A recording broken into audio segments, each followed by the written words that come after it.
तो दोस्तों नमस्कार, जय हिंद। आप सभी का फिर एक बार स्वागत है। आज का ये वीडियो जो है ना, आपके रिटायरमेंट प्लानिंग का सबसे इम्पोर्टेंट वीडियो हो सकता है। आज इस वीडियो में मैं आपको म्यूचुअल फंड एसडब्ल्यूपी के पावर के बारे में बताने वाला हूँ।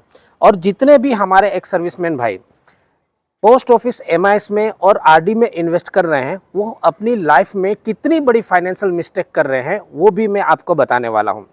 स्पेशली जब हम म्यूचुअल फंड एसडब्ल्यूपी के बारे में सोचते हैं तो हमारे दिमाग में एक ख्याल आता है कि अगर मार्केट की सिचुएशन खराब हुई तो हमारे पैसों का क्या होगा। तो आज का ये वीडियो बहुत ज़्यादा इम्पोर्टेंट है। ये वीडियो जो है, आज मैं आपको एसडब्ल्यूपी प्लान का परफॉर्मेंस दिखाने वाला हूं और उसमें 3 कंडीशंस हमने वेरीफाई की है। सबसे पहला हमने ये सोचा है कि अगर खराब से खराब कंडीशन मार्केट में होती तो भी हमारे पैसों का क्या हुआ होता, कितना पैसा मिला होता। तो हमने स्पेसिफिकली 2008 जनवरी से लेके 2020 जुलाई तक का पीरियड लिया है। इसका कारण क्या है, आप सभी को पता है कि 2008 इंडियन मार्केट में सबसे बड़ी गिरावट थी, 67% तक की गिरावट थी। मान लीजिए कि आपने 2008 में ही अपना एसडब्ल्यूपी में इन्वेस्ट किया था और उसी साल से आपकी मार्केट जो है डाउन से डाउन जाना शुरू हो गई। और 2020 जुलाई का पीरियड आप सभी को पता है, कोरोना काल, मार्केट पूरा अस्त व्यस्त हो गया था। उस कंडीशन में भी अगर आपने एसडब्ल्यूपी में पैसा लगाया होता तो कितना पैसा मिला होता। नंबर 2, हमने सिर्फ 12 साल का ही पीरियड कंपेयर किया है। अगर 20 साल का 25 साल का पीरियड आप कंपेयर कर दें तो ज़्यादा पैसा मिलता, लेकिन सिर्फ 12 साल का ही पीरियड, किसी व्यक्ति के पास कम समय था तो उसको कितना पैसा मिलता। तीसरी कंडीशन, एसडब्ल्यूपी हम जब भी करते हैं ना, तो एक सजेस्टेबल चीज़ ये होता है कि आप पहले लमसम पैसा अपना इन्वेस्ट कर दीजिए, उस पैसे को 10% रिटर्न बनाने दीजिए या फिर 1 साल का पीरियड बीत जाने दीजिए, उसके बाद अपना एसडब्ल्यूपी विड्रॉल शुरू कीजिए। लेकिन इस वाले प्लान में हमने ये भी नहीं किया है। जिस महीने में आपने एसडब्ल्यूपी किया है उसके नेक्स्ट महीने से ही बिल्कुल आपको एमआईएस की तरह अगर आपको विड्रॉल मिलना शुरू हो गया, विड्रॉल लेना शुरू कर दिया, फिर भी आपका पैसा बहुत अच्छे से बढ़ जाता है। सारी चीज़ें इस वीडियो में आपको समझ में आने वाली है। पूरे टॉपिक के साथ मैं आपको स्क्रीन पे ले जाऊंगा और सारी चीज़ें समझाऊंगा, तो वीडियो को पूरा देखिएगा। तो आप सभी को मैं स्क्रीन पे लेकर आ गया हूँ। इस स्क्रीन पे हम वो सारी चीज़ें समझेंगे जो 3 कंडीशन मैंने बताई थी। स्क्रीन के ऊपर मैं आपको एक फ़ंड का एग्जाम्पल लेके, एसडब्ल्यूपी का एग्जाम्पल लेके सारी चीज़ें डिटेल बाय डिटेल समझाने वाला हूँ।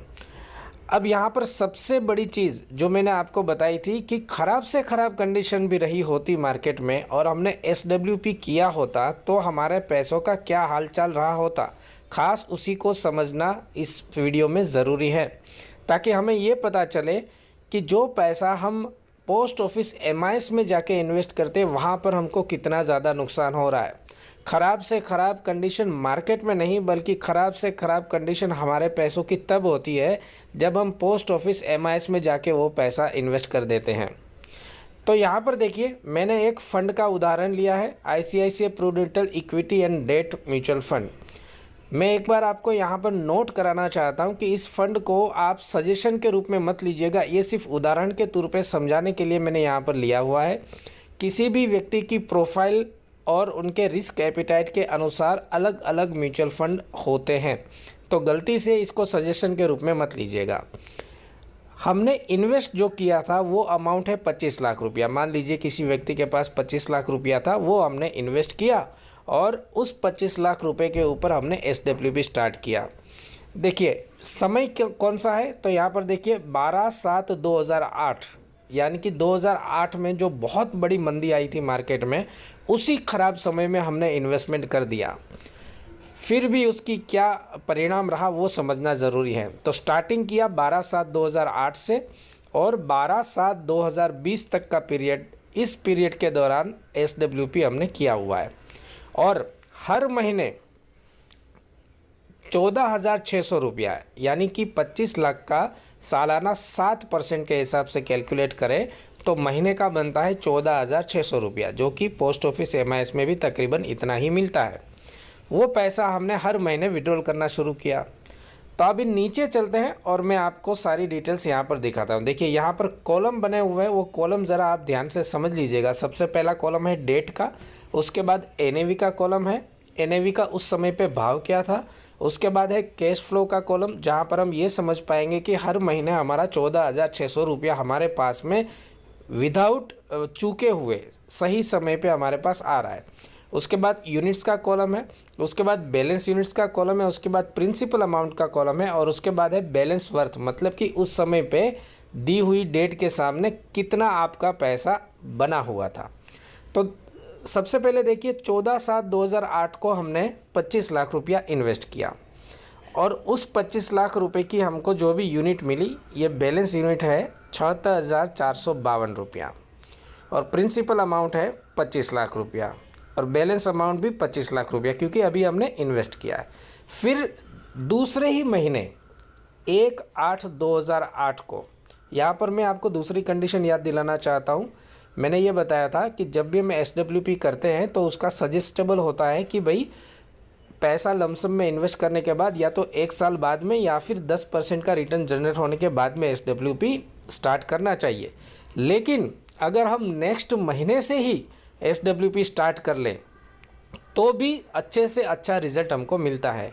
ये देखिए हमने SWP स्टार्ट किया, उसका डेट कितना है 1/8/2008, और पैसा इन्वेस्ट किया था 14/7/2008 को। सिर्फ 14-15 दिन बाद ही हमने SWP शुरू कर दिया। तो कैश फ्लो में आप देखेंगे तो 1 तारीख को ही आपके अकाउंट में 14,600 रुपया आ गया, और प्रिंसिपल अमाउंट जो था 25 लाख, उसमें से कुछ अमाउंट कम हो गया, 24,85,400 रह गया। लेकिन बैलेंस अमाउंट जो है वहाँ पर आप देखेंगे तो आपका पैसा जो है बढ़ चुका है, 26,06,195 बन चुका है। इसी तरह से यहाँ पर डेट वाले कॉलम में देखेंगे तो ये पूरी डेट चलती जा रही है, और बैलेंस वर्थ वाले कॉलम में हम ध्यान देंगे तो यहाँ पर मैं आपको एक चीज़ फोकस कराना चाहता हूँ। देखिए अब यहाँ पर देखिए आप 23 लाख रुपया था, वो कम होके 19 लाख रुपया बन गया, 17 लाख रुपया बन गया। ये कौन सी डेट है 1/12/2008, जो कि भयंकर मंदी का माहौल था। अब आपको लगेगा कि मेरा पैसा कम हो गया, लेकिन ऐसा नहीं है। धीरे धीरे अगर हम आगे चलते जाएंगे, ये 14,600 रुपया तो आपको हर महीने आपकी दी हुई तारीख पे मिल ही रहा है, लेकिन जैसे जैसे हम आगे बढ़ते जाते हैं तो देखिए यहाँ पर 2009 का समय है। यहाँ पर आप वर्थ बैलेंस में देखेंगे तो आपका बैलेंस जो है दोबारा से बढ़ना शुरू हो गया, जबकि आप हर महीने 14,600 रुपया निकाल भी रहे हैं, फिर भी आपका बैलेंस बढ़ना शुरू हो गया। धीरे धीरे करके अगर हम नीचे चलेंगे तो ये देखिए टाइम आ गया है 2012 का, और 2012 तक दोबारा आपका जो 25 लाख रुपया था वो फुलफ़िल हो गया। पूरा 25 लाख रुपए से ऊपर ही आपका पैसा बन गया। यहाँ तकरीबन 29 लाख रुपया यहाँ पर बन गया, और ये समय चल रहा है 2012 का। आगे चल के थोड़ा और डीपली इसको देखते हैं, और ये समय आ गया है कोरोना काल का समय, यानी कि 2020 का समय। देखिए जनवरी में यहाँ पर आपके पास 60 लाख रुपया था, वो कम होकर 58 लाख हो गया, 55 लाख हो गया, 44 लाख हो गया, फिर से वो बढ़ना शुरू कर दिया। ये दोनों पीरियड मैंने इसलिए कवर किया 2008 का और 2020 का, ताकि दोनों पीरियड में मार्केट में भारी गिरावट थी।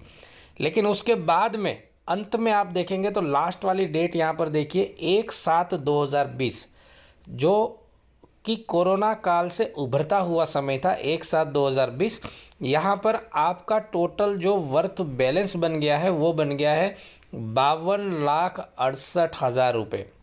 मैं फिर से एक बार आपको बता रहा हूँ, 25 लाख रुपया आपने इन्वेस्ट किया था 2008 में, 14,600 रुपया हर महीने आप विड्रॉल कर रहे थे। जो 14,600 रुपया हर महीने आप विड्रॉल कर रहे थे, वो टोटल विड्रॉल आपने कर लिया 21,02,400 रुपया। 21,02,400 रुपया तो आपने विड्रॉल ही कर लिया 25 लाख में से। उसके बावजूद भी आपके पास 52,68,000 रुपया बचा है, 68,000 रुपया बचा है। मतलब कुल मिला के 73 लाख रुपया आपका बन गया। 25 लाख इन्वेस्ट किया था, 14,600 हर महीने कंटिन्यू आपने बगैर सोचे समझे कि मार्केट ऊपर जा रहा है या नीचे जा रहा है, क्या हो रहा है क्या नहीं हो रहा, बगैर सोचे समझे आपने बिल्कुल 14,600 रुपया हर महीने विड्रॉल कर लिया। और जो पैसा आपने विड्रॉल किया वो बन गया 21 लाख रुपया, तो आपने विड्रॉल कर लिया, और उसके बावजूद भी 52 लाख रुपया आपके पास में अभी भी बचा हुआ है। यानी कि 73 लाख रुपया आपने बना लिया। जो 25 लाख रुपया आपने इन्वेस्ट किया था, 12 साल के अंदर आपका वो पैसा जो है ना 73 लाख रुपया बन गया। और सबसे इम्पोर्टेंट बात मैं दोबारा से आपको बताऊं कि ख़राब से ख़राब कंडीशन जो मार्केट की थी उसमें भी आपका पैसा 12 साल के अंदर तकरीबन 3 गुना पैसा बन गया। और आपको हर महीने आपको फाइनेंशियल सपोर्ट भी मिलता रहा और आपके मूलधन में भी बढ़ोतरी होती रही।